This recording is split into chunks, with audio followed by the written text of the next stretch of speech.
Through November 10th to November 14th, I was at the Big Apple on Upper East Side Manhattan.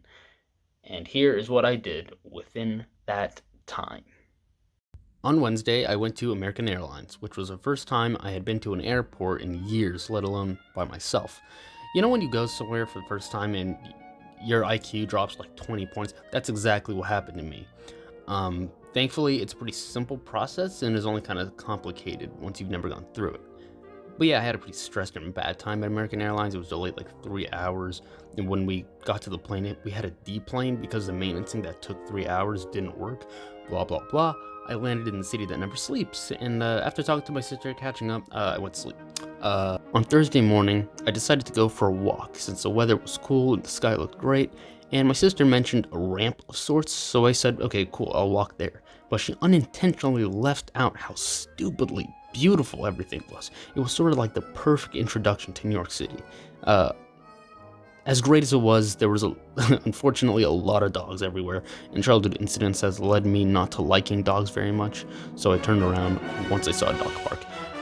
By the way, the end of my trip, I lost anxiety from dogs because they're just so much more used to people walking by them, unlike suburban North Carolina dogs, who will freak out if they smell like a single hair on a couch. But anyways, we went back for lunch to this place called Green Kitchen, and it was really great. The chicken parm panini, onion rings, and root beer float I had were great, and my sister enjoyed her food too. It did cost me $45 though. New York is not cheap. After lunch, we went on a walk through Central Park, and it was really big and cool. A lot of great sights since the fall vibes were strong, and as I walked through this tunnel bridge, guess what I saw?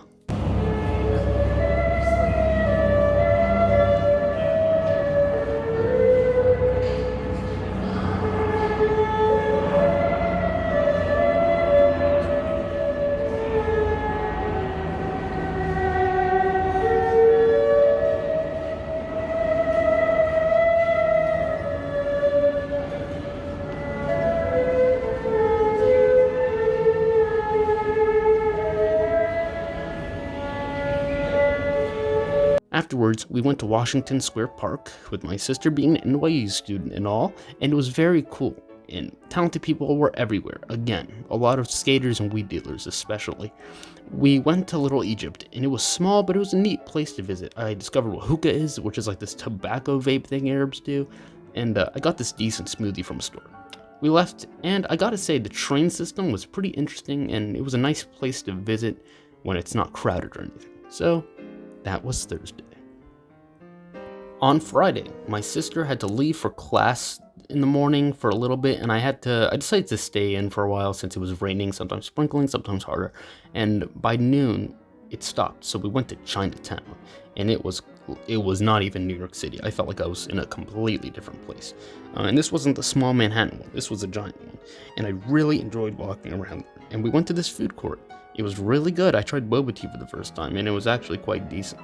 Later on, we went to see the Twin Towers, but for some reason, we saw this empty square and it said something like 9/11 Memorial, which was kind of confusing, but behind it was a super flamboyant and wild building called the World Trade Center Oculus, or something like that. And it was this super modern, artsy mall, and my sister didn't even know about any of this, and it was really cool, and I'm positive every store sold their Snicker bars for $10, even though I never checked.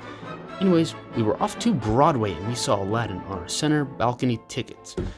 And oh my god, it was incredible. Review break. Here is my review for Aladdin.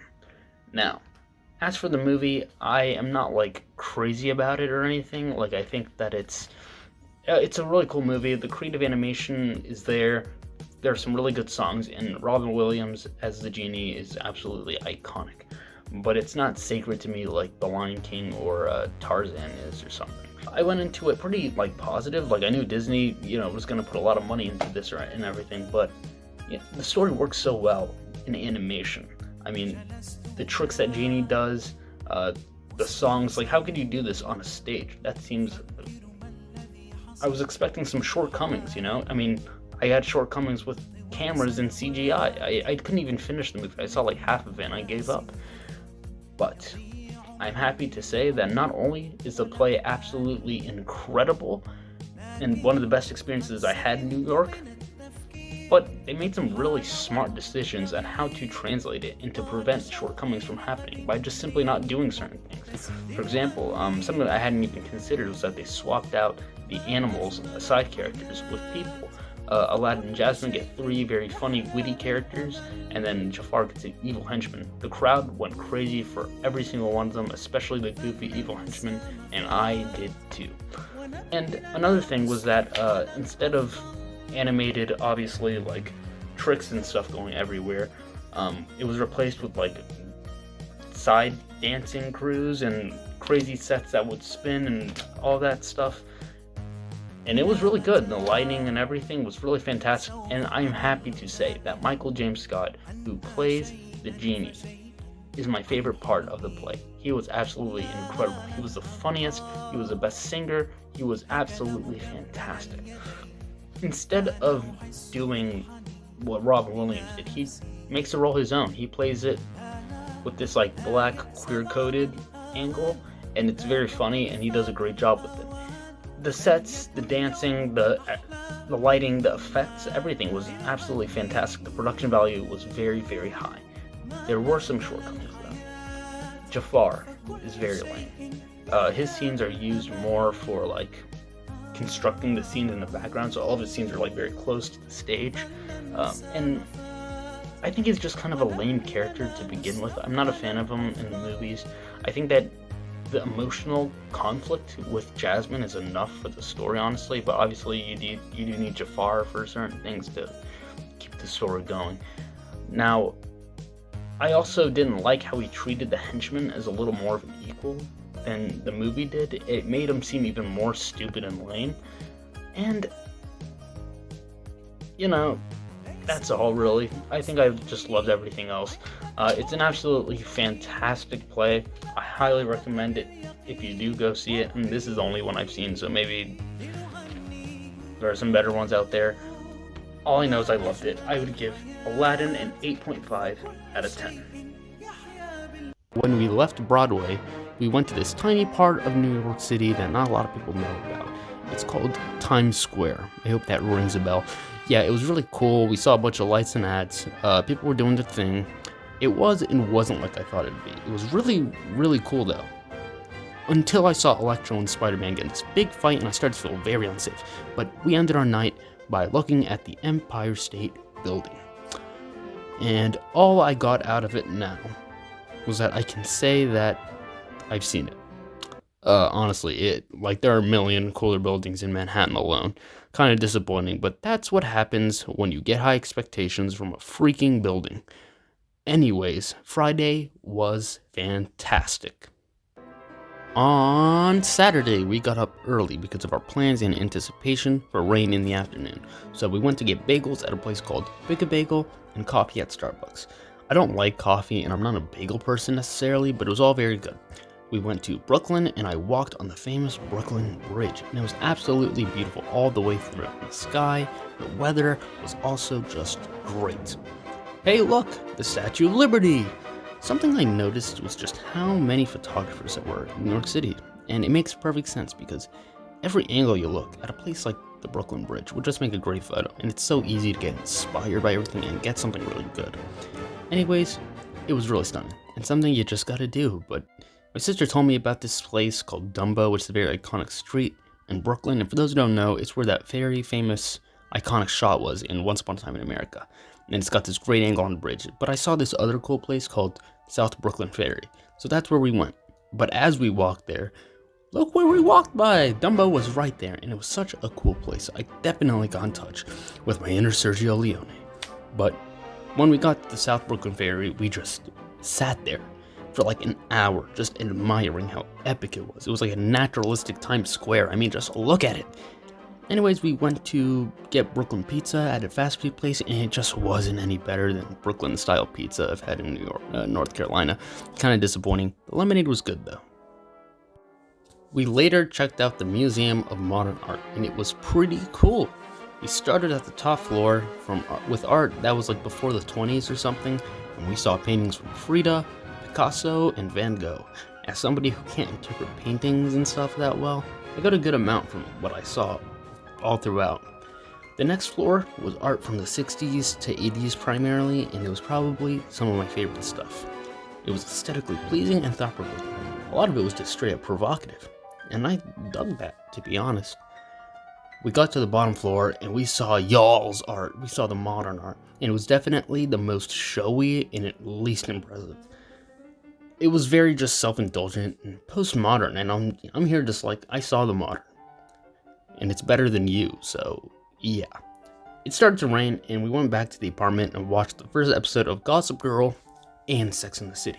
Gossip Girl is absolutely ridiculous, and Sex and the City was pretty lame. We headed out to a street, and we wanted to really check out this one street, and I'll mention it later, but we crossed paths with smaller Manhattan Chinatown, and it looked very nice with the lights on. But then we got to where we wanted to be. Little Italy.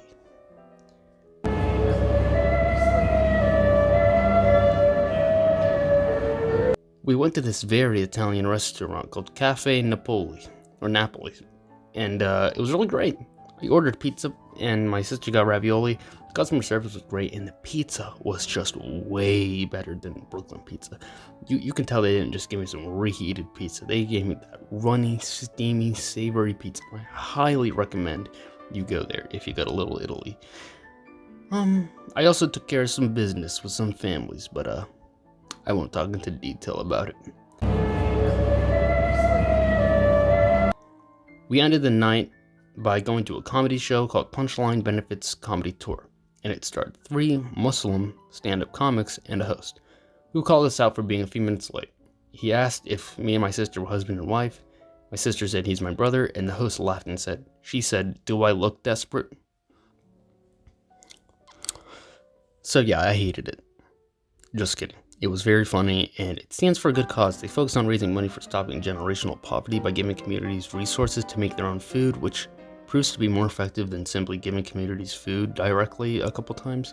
That night, they raised well over $100,000, so I recommend checking them out, link in the description. Oh yeah, we went to check out Harlem. That was supposed to be the last thing we did, but the thing that we wanted to go to closed, and it was really lame. Sorry to anyone from Harlem, but it was just, everything was closed, no one was out. It was just kind of boring, and I don't think I saw the cool parts anyways. So I'm just gonna blame gentrification and call it a night. So, on the dreaded last day, Sunday, I started the morning the way I started Thursday morning, by going on a walk. This time, I walked past the dog park, like an adult, and I never should have turned around because holy smokes, I went on this incredible walk, and it was even better looking than the one up front, because we ended up going towards this like incredible park. And I vow never to let dogs ever ruin my plans, because I was almost denied this, dude. I almost left New York not knowing this, okay? But anyways, we get takeout at a nice Asian fast food joint called Ollie's to prepare for our little trip to Roosevelt Island. We took a ferry, and it was pretty awesome. I liked the view a lot. When we landed, we went to this bar with a weird bathroom, and we went outside, and it was absolutely crazy. The view was incredible. The Museum of Modern Art was awesome, but this view was better than like a lot of things there. We also got a I got a lemony drink. That was cool. We walked around the island, and it was just maybe the best looking thing of all of New York. Like, it was that beautiful.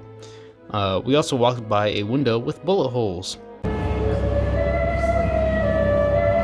We went back, and we realized that there wasn't really anything to do but just wait in the apartment, and just wait for time to go to Newark, New Jersey for the flight. We watched the first episode of Succession, which was actually really good, ate a hot dog and curly fries. A little bit later, I was packed, hugging my awesome sister, and leaving for the 1-hour Uber ride out of New York City.